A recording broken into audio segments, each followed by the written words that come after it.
to set. Camera speed. Sound production, take one. Action!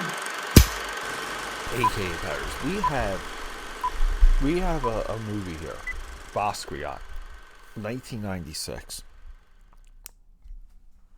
It's one of the best in its class. If you want to slim down the category, and this category is way more expansive than I even thought. And I eventually want to do all of them. Artist, painter, biography, movie.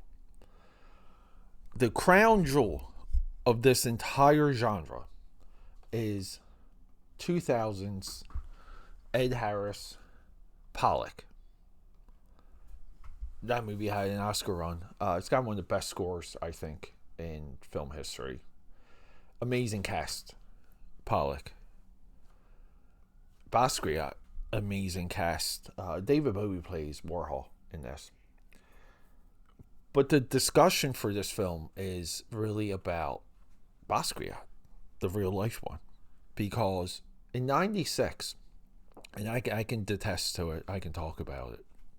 This film too. Screenplay written by Julian Shinball. This movie came out during a time where Basquiat was not quite there. He was fading. The other artist around this time that was equally fading was Keith Haring. But you would go to your local bookstore. At this time, I was in South Jersey, spending all of my time in multiple local Borders and Barnes and Nobles. I would spend a lot of Saturdays driving from bookstore to bookstore, drawing in my sketchbook, sitting down at the cafe, not drinking coffee too either, because I didn't drink coffee back then, but drawing, going through books, and meeting girls. I met a couple chicks, a couple good ones too, and going home and being online, drawing on my drawing table. That was everything I did around high school. I worked too, but that's just really what I wanted to do. And then this movie comes out. And through the bookstores, right? I saw some of Basquiat's work through some of these Andy Warhol books. But Basquiat, like Keith Haring, didn't have a presence in the local bookstore. Nowadays, here's the amazing thing, AKAPADers. Haring and Basquiat, they outmatch Warhol when it comes to art books. I can go to my local Barnes & Noble in downtown Philadelphia, and there will be probably 3 to 4 nice hardback Basquiat books. Same for Haring.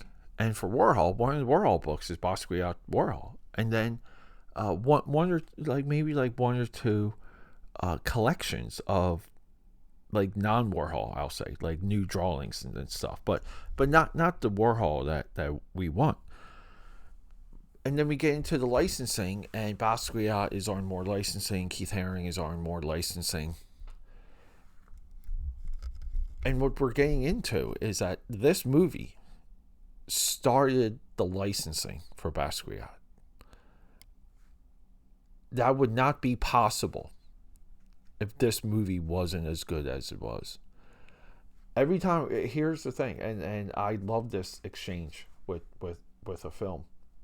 I call it my La La Land reaction, where every single time I watch this movie, I want a different outcome. I want a different ending. I don't want this guy to die in the end. I don't want to see it. I don't want to go through it. It's hurtful. It's gut-wrenching. They do such an amazing job building this guy up as a juggernaut, as a talent that potentially even Andy Warhol was jealous of. And I think that's fair. And then there's all the surrounding names of this movie. And then we get the cast, which is just, guys, it's a boner. Jeffrey Wright as Basquiat, David Bowie, Andy Warhol, Benny Dalmu, played by Benicio del Toro, Bruno Bischkopfer, who is the gallery owner, Dennis Hopper, Parker Posey, Gary Oldman, and let me get to recently, right? Recently passed Michael Wincott playing Renee Richard, and he's a real life character. Courtney Love, Claire Filani. Claire Filani too was America's girlfriend at this time. High school like girlfriend, crush, but not really. Girl for me was just a woman that the air would remind you of Claire Filani, like the way Claire Filani was on screen for this and Meet Joe Black, and geez, I'm forgetting one or two, but Mallrats, right? Mallrats, Meet Joe Black, Basquiat. Like, she is America's girlfriend at this point, and even me in my younger days tried to recreate that. I just thought she was like the pinnacle of beauty at the time. So like this movie, how I'm describing it, my film buffers, is transformative. It was transformative for me to see this guy, to kind of understand the world he was around and how he was, and he somewhat like tortured, unrefined, not perfect, but then in New York, right? Like subject to the city. The money, the fame, like none of it mattered, none of it helped him. And it's a great portrait, just like Pollock, of a man with demons.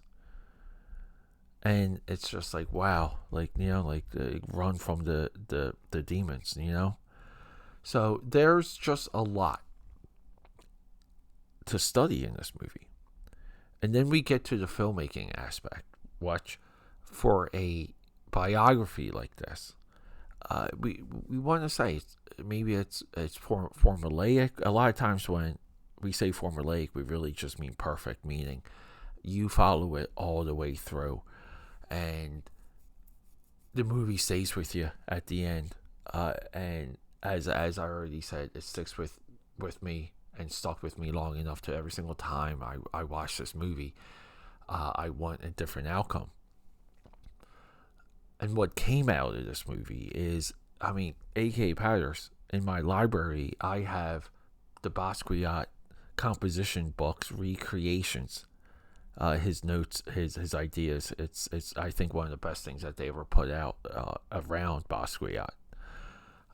I think the other great thing too, outside of retrospective books that kind of collect a certain gallery or curation, is the Warhol Basquiat collab book, and that's available right now on Amazon for $35. But the composition book is just phenomenal to see a lot of his mind at work, and just again doing things like in an unserious way. Beautiful insight, and I just view that I just think none of it would be possible without the success of this movie. And this movie didn't, like, I don't know what it did in the box office. Not that I care. Yeah, made this movie for $3 million and made $3 million. But in the theater, we had in Jersey, I believe it was called like the Ritz in Voorhees. It's still going. Kind of a little bit run down. Beautiful theater, guys. It was your art theater. It was your artsy fartsy theater.